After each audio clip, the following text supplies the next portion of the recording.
Bismillahirrahmanirrahim. Assalamu alaikum, my dear student.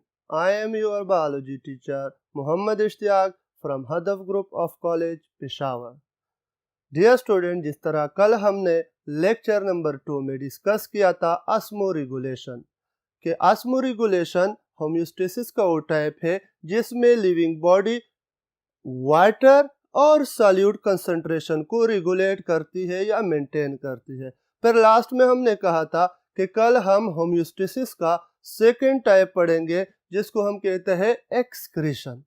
तो excretion basically क्या है, लिविंग बॉडी किस तरह एक्सक्रीट करते हैं वेस्ट मटेरियल को। एक्सक्रीशन की लफ्जी मानी है अमले अखराज, वो अमल जिसमें हम गंदे मादे को बॉडी से बाहर खारिज करते हैं, या वो मादे या वो मटेरियल जिसकी वजह से अगर वो बॉडी में स्टोर हो जाए ज़्यादा देर तक तो बॉडी को नुकसानदेह हो सकती है। तो एक्सक्रीशन क्या है?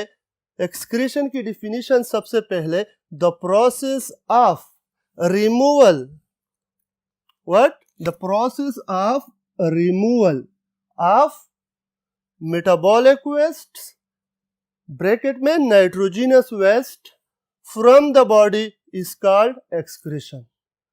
या आप दूसरा डिफिनीशन भी कर सकते हैं, the process through which living organism remove nitrogenous waste and other toxic material from the body to the outside environment. अब metabolic waste क्या है? What is meant by metabolic waste? You already know that human body में metabolism होता है और वो metabolism carbohydrate का भी होता है, लिपिड्स का भी होता है, अमाइनो एसिड का भी होता है, इसके अलावा न्यूक्लिक एसिड का भी होता है। तो उसके रिजल्ट में हमें तो एक एनर्जी मिलती है, लेकिन एनर्जी के साथ साथ हमें कुछ और चीजें भी मिल जाती है जिसको हम मेटाबॉलिक वेस्ट कहते हैं, जो हमारे बॉडी फौरन बॉडी से क्या कर लेती है, रिमूव करती है। तो ऐसे फिनोमेना को जिसके जरिए हम मेटाबॉलिक वेस्ट को बॉडी से रिमूव करते हैं, ऐसे फिनोमेना को फिर हम क्या कहेंगे, एक्सक्रीशन। क्या कहेंगे? एक्सक्रीशन। तो ह्यूमन बॉडी में एक्सक्रीटरी प्रोडक्ट और एक्सक्रीटरी ऑर्गन है। एक्सक्रीटरी प्रोडक्ट एक्सक्रीशन की रिजल्ट में मेटाबॉलिक वेस्ट जो बनते हैं, और हमारे बॉडी में एक्सक्रीटरी ऑर्गन है जिसमें लंग्स आता है, लीवर आता है, किडनी आता है, स्किन आता है। अब एनिमल्स में main excretory products are, in animals the main excretory products are क्या क्या है? कार्बन डाइऑक्साइड सबसे पहले है। कौन है? Carbon dioxide, water molecules, salts, ammonia, urea and uric acid. Ammonia, urea and uric acid. अब अगर आप देखें, मैंने यहाँ पे सेलुलर रिस्पायरेशन की एग्जांपल दी है कि C6H12 वो 6 plus oxygen, CO2 plus H2 plus energy. अब एनर्जी तो ठीक है, उससे तो हम बोल लेते हैं, बातें कर लेते हैं, वॉकिंग करते हैं, रनिंग करते हैं। ह्यूमन बॉडी एनर्जी के बगैर ह्यूमन बॉडी सर्वाइवल नहीं कर पाएगी। तो इसका क्या होगा? CO2 और वाटर मॉलिक्यूल, ये हमारे पास नॉन टॉक्सिक मेटाबोलाइट्स है। वो मेटाबोलाइट्स जो नॉन टॉक्सिक है, ज्यादा खतरनाक नहीं है। नॉन टॉक्सिक मीन जिसमें टॉक्सिसिटी नहीं है, ज्यादा टॉक्सिक नहीं है।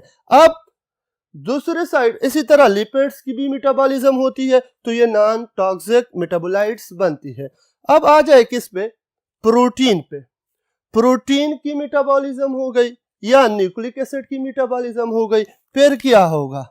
अगर प्रोटीन की या न्यूक्लिक एसिड की मेटाबॉलिज्म होगी तो क्या प्रोड्यूस होगा? Nitrogenous toxic materials. और ये नाइट्रोजिनस टॉक्सिक मटेरियल कौन है? ये बेटा याद रखे कि ये हमारे पास जो मेजर नाइट्रोजिनस टॉक्सिक मटेरियल है वो है अमोनिया, यूरिया और यूरिक एसिड। जो डिफरेंट एनिमल्स में, डिफरेंट हैबिटाट में रहने वाले एनिमल्स में मुख्तलिफ है। कोई अमोनिया एक्सक्रीट करता है, कोई यूरिया एक्सक्रीट करता है और कोई यूरिक एसिड एक्सक्रीट करता है।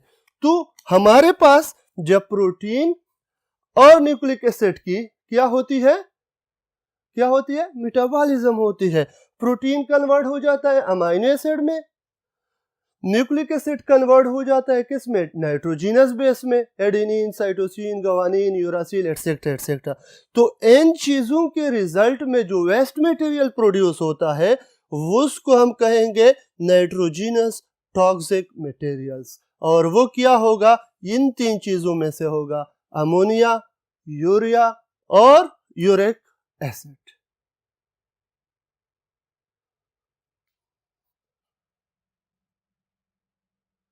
अच्छा, तो हमारे पास इसके बाद मेजर नाइट्रोजिनस वेस्ट क्या है।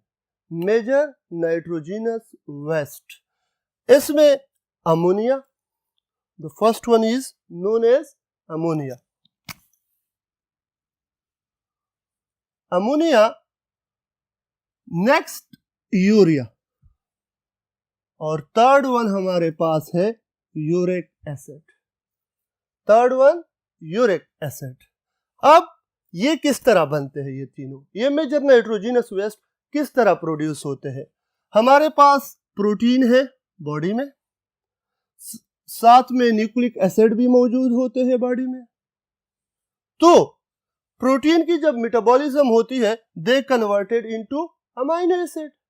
You already know that amino acid are the building blocks of protein. Amino acid से ही क्या बनते हैं, प्रोटीन बनते हैं ना। और आपको ये भी पता है, एमसीक्यूज बहुत इंपॉर्टेंट है, कि टोटल कितने अमाइनो एसिड है, 20 डिफरेंट अमाइनो एसिड्स। तो ये अमाइनो एसिड जब बन जाते हैं, amino group, first of all amino acid से अमाइनो ग्रुप क्या हो जाता है, अलग हो जाता है, इसकी ब्रेकडाउन हो जाती है। और न्यूक्लिक एसिड की कन्वर्जन के दौरान क्या हो जाता है, नाइट्रोजिनस बेसेस बन जाते हैं। And you already know that DNA में जो नाइट्रोजिनस बेसेस है वो है एडेनिन, गवानीन, साइटोसिन, थायामीन। और जो आरएनए में नाइट्रोजिनस बेसेस है उसको भी आप जानते हैं, adenine, guanine, cytosine, uracil. Thiamine की जगह यूरासिल ले लेते। तो ये नाइट्रोजिनस बेसेस जब बनते हैं, इससे भी अमाइनो ग्रुप मेटाबॉलिज्म के दौरान रिमूव हो जाता है। तो ये NH2 ग्रुप या ये अमाइनो ग्रुप जो है, ये मुख्तलिफ जानवरों में मुख्तलिफ नाइट्रोजिनस वेस्ट में कन्वर्ट होता है। फॉर एग्जाम्पल अगर हम ले ले जो aquatic, most aquatic animals including most bony fishes, most bony fishes, bony fishes को दूसरा नाम हम देते हैं ऑस्टिक थाइज। क्या, ऑस्टिक थाइज, बोनी फिशेस। अब ये बोनी फिशेस क्या करते हैं, या एक्वेटिक एनिमल, ये अमोनिया एक्सक्रीट करते हैं। NH2 converted into NH3, ammonia बन जाता है और उसको एक्सक्रीट करते हैं। लेकिन ये याद रखें कि जो फर्स्ट नाइट्रोजिनस वेस्ट बनता है वो अमोनिया है, और अमोनिया हाईली टॉक्सिक भी है। लेकिन ये चूंकि पानी में रहते हैं, इस वजह से ये अमोनिया ही को एक्सक्रीट करते हैं। अब क्योंकि अमोनिया को रिमूव करने के लिए बहुत ज्यादा वाटर की जरूरत होती है, और ये तो पानी ही में रहते हैं, फिर इसको वाटर की कमी की जरूरत नहीं होती। अब नेक्स्ट हमारे पास जो आता है मैमल्स, जिसमें हम लोग आते हैं, मोस्ट एम्फीबियंस भी आप लोग जानते हैं, जिस तरह फ्रॉग है जो डुअल नेचर रखते हैं, जो लैंड पे भी रहते हैं और वाटर में भी सर्वाइवल करते हैं। Sharks and some bony fishes, they excrete urea. वो क्या करते हैं, यूरिया, उसमें यह खूबी होती है कि अमोनिया को फर्स्ट कन्वर्ट किया जाता है इनटू यूरिया। अमोनिया यूरिया में कन्वर्ट हो जाता है लेस टॉक्सिक फॉर्म में। उसके बाद फिर क्या होता है, जब यूरिया में कन्वर्ट हो जाता है फिर उसको रिमूव किया जाता है। बेटा ये बात याद रखे कि आप लोगों आगे लेक्चर में पढ़ेंगे किडनीज एक्सक्रीटरी ऑर्गन, लेकिन ये भी याद रखें कि जब ये अमाइनो ग्रुप में आता है, ये नाइट्रोजिनस बेसिस और प्रोटीन की जो मेटाबॉलिज्म होता है ये बेसिकली लीवर में होता है। कहाँ पे होता है? लीवर में होता है। और लीवर ही में यूरिया फॉर्मेशन हो जाती है, फिर ब्लड के थ्रू किडनी में भेजा जाता है, वहां पे सिर्फ ब्लड की प्यूरिफिकेशन किया जाता है, ब्लड की फिल्ट्रेशन होती है, यूरिया को रिमूव करता है और उसको बॉडी से खारिज कर लेते हैं, एक्सक्रीट कर लेते हैं। तो यहाँ पे भी अमोनिया कन्वर्ट किया जाता है किसमें? यूरिया में। अब नेक्स्ट हमारे पास जो है वो कौन है? वो उसमें आते हैं रिप्टाइल्स, बर्ड्स, इंसेक्ट्स और लैंड स्नेल्स। ये क्या करते हैं? What they excrete uric acid. ये क्या खारिज करते हैं? यूरिक। ये लेस टॉक्सिक है देन यूरिया, ये लेस टॉक्सिक है देन यूरिया, और urea less toxic than ammonia. 1 lakh times urea less toxic than ammonia. MCQs भी है कि 1 लाख गुना यूरिया अमोनिया से लेस टॉक्सिक है। तो हमने इस में देख लिया कि मेजर नाइट्रोजिनस वेस्ट हमारे पास कौन कौन है? अमोनिया है, यूरिया है और यूरिक एसिड है। और मुख्तलिफ हैबिटेट में जो जानवर रहते हैं वो कौन कौन से नाइट्रोजिनस वेस्ट एक्सक्रीट करते हैं, जिसमें जितने भी एक्वेटिक एनिमल्स है वो ज्यादातर अमोनिया एक्सक्रीट करते हैं। जो मेमल्स है, मेमल्स में हम भी आते हैं, और मेमल्स को आप लोगों को पता है कि मेमल्स की डिफिनीशन क्या है। मेमल्स कौन है? ह्यूमंस आते हैं इसमें, जो हमारे पास बाकी जानवर है ये सारे मेमल्स में आते हैं, जिस तरह हॉर्स एटसेट्रा एटसेट्रा। तो ये क्या है? जो अपने बच्चों को दूध पिलाए और जिनके जिस्म पे बाल होते हैं वो क्या होते हैं? मेमल्स होते हैं। और ये मेमल्स क्या करते हैं? यूरिया एक्सक्रीट करते हैं। और जो reptile, birds and insects, arthropods में इनवर्टिब्रेट्स, ये तमाम के तमाम क्या खारिज करते हैं? Uric acid. अब नेक्स्ट में हम अमोनिया, यूरिया और जो यूरिक एसिड है इसके दरमियान डिफरेंसेस पढ़ेंगे, और इसके जो जानवर ये चीजें एक्सक्रीट करते हैं उसकी एग्जांपल लेंगे, और साथ साथ में इसके फिनोमेना को क्या कहते हैं, वो जानवर जो ये खारिज करते हैं उनको क्या कहते हैं। तो चलते हैं नेक्स्ट स्लाइड की तरफ। तो मुख्तलिफ हैबिटेट में रहने वाले जो एनिमल्स होते हैं वो क्या क्या एक्सक्रीट करते हैं। तो यहाँ पे हम सबसे पहले अमोनिया का जिक्र करेंगे, फिर यूरिया का और फिर यूरिक एसिड का। मैंने इसलिए इसको डिफरेंसेस की सूरत में लिखा है ताकि आप लोग इसको अच्छी तरह सीख लें। फॉर एग्जांपल अमोनिया है हमारे पास, ये क्या है? हाईली टॉक्सिक है, highly toxic and highly soluble in water, highly soluble in water. और ये जो है यूरिया, ये लेस टॉक्सिक देन अमोनिया। ये क्या है? Less toxic than ammonia. ये अमोनिया से लेस टॉक्सिक होती है। कौन? यूरिया। जबकि uric acid less toxic than urea. क्या? Less toxic than urea. ये सबसे कम टॉक्सिक होते हैं। कौन? Uric acid. अब those animal who excrete ammonia as a waste product are known as ammonotelic. This is a very important MCQs कि वो जानवर जो वेस्ट मटेरियल के तौर पर अमोनिया एक्सक्रीट करते हैं उसको क्या कहते हैं? अमोनोटेलिक। और इस फिनोमेना को क्या कहते हैं? To excrete ammonia as a nitrogenous waste, this phenomena is known as ammonotely.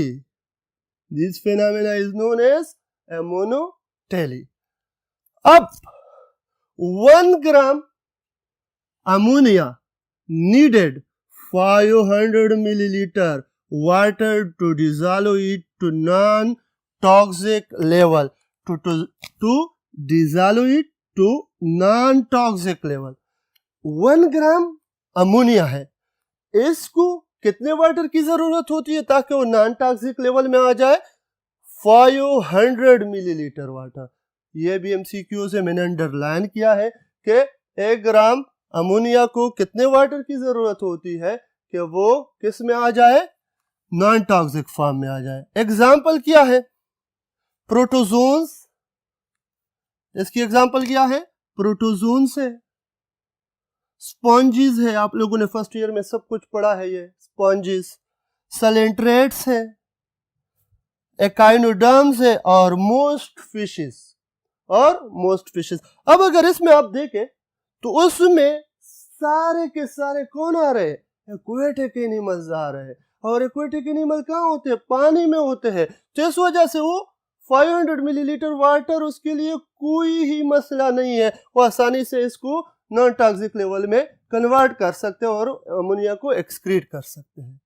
अब अगर सेकेंड हम देख पे जाए यूरिया, ये दो इंपॉर्टेंट पॉइंट ना भूले, एमोनोटेलिक एंड एमोनोटेली। दोज ऑर्गेनिज्म या those animal who excrete ammonia as nitrogenous waste or as waste material are known as ammonotelic animals, and the phenomena is known as ammonotely. तो urea less toxic than ammonia. Urea क्या है? Less toxic than ammonia. 1 gram of urea needed 50 milliliter of water to dissolve it to non-toxic level. कितना? 50 millilitre water की जरूरत है। यहाँ पे 500 millilitre, इस डिफरेंस को समझे, या 500 ये 50, तो इस वजह से तो ये क्या है? लेस टॉक्सिक है देन अमोनिया। हाँ, वो एनिमल्स जो यूरिया को एज वेस्ट मटेरियल एक्सक्रीट करते हैं उसको हम क्या कहेंगे? यूरियोटेलिक। क्या? Those animal who excrete urea as waste material are known as ureotelic, while the phenomena is known as ureotely. अब यहाँ पे आप लोगों को यह पता होना चाहिए कि पहले जो चीज बनती है वो क्या है? अमोनिया है ना। अमाइनो ग्रुप से अमोनिया बन जाती है और वह नाइट्रोजनस बेसिस से अमोनिया बन जाती है। अब इसमें भी अमोनिया बनती है, लेकिन ये एनिमल्स क्या करते हैं? Waste energy to convert ammonia into urea. ये एनर्जी वेस्ट करती है, एनर्जी कंज्यूम करते हैं ताकि अमोनिया को कन्वर्ट करे लेस टॉक्सिक फॉर्म, जिसको हम कहते हैं यूरिया। जब यूरिया में वो कन्वर्ट हो जाता है, फिर वो आसानी से इसको रिमूव कर सकता है क्योंकि वो नॉन टॉक्सिक है। इसमें कौन से ऑर्गेनिजम्स आते हैं? मैमल्स आते हैं। कौन? Mammals, most amphibians etcetera. ये क्या करते हैं? यूरिया एक्सक्रीट करते हैं। अब नेक्स्ट हमारे पास आता है 3rd नंबर पे uric acid. Less toxic than urea, इससे भी कम टॉक्सिक है। 1 gram uric acid needed 1 millilitre water. ये बहुत इंपॉर्टेंट है कि कितना वाटर चाहते हैं वो? 1 मिलीलीटर वाटर। कितना? 1 मिलीलीटर वाटर। तो इस वजह से ये सबसे लेस टॉक्सिक है। यूरिक एसिड सबसे लेस टॉक्सिक है। अब दोज ऑर्गेनिज्म या those animal which excrete uric acid as waste material are known as uricotelic animal, and the phenomena is known as uricotely. What is known? This phenomena is known as uricotely, और वो animal जो uric acid को as excretory product क्या करते हैं, remove करते हैं body से, उन एनिमल्स को क्या कहेंगे, यूरिकोटेलिक एनिमल्स। क्या कहेंगे, यूरिकोटेलिक एनिमल्स। एग्जाम्पल कौन आता है इसमें, रिप्टाइल्स आपने देखे होंगे कि वो क्या करते हैं, यूरिक एसिड एक्सक्रीट करते हैं।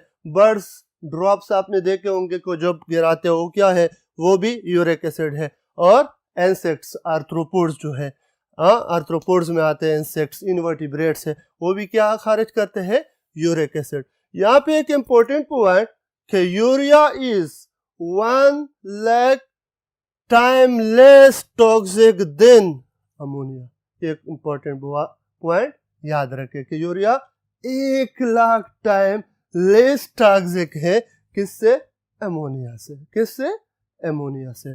तो ये हमारे पास अमोनिया, यूरिया और यूरिक एसिड डिफरेंसेस फॉर्म में अगर आप इसको सीखेंगे तो आप इसको याद कर लेंगे, क्योंकि इससे बहुत ज़्यादा एमसीक्यूज आते हैं।